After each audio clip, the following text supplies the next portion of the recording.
အားလုံးပဲမင်္ဂလာပါအခုဒေးဗစ်ပြပါတယ်ပပနဲ့ကိုတန်းနဲ့ကိုမောင်ဆက်နဲ့ဂျိုးဆက်နဲ့တန်းနေဒီပန်းဝင်သွားမှာဒီပန်းဝင်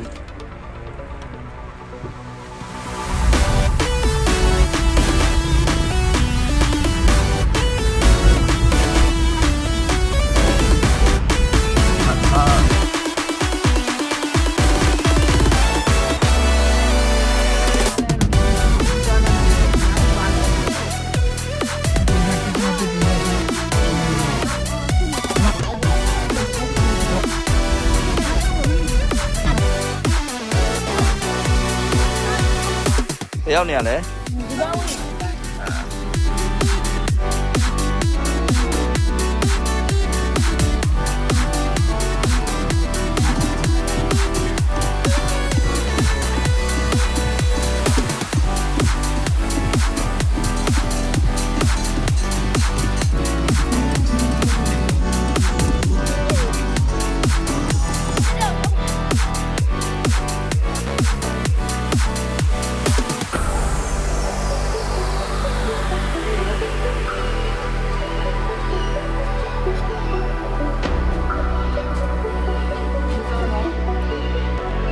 ဒီတော့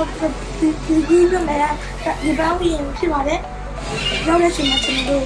ညနေ4 နာရီထွက်ပါတယ်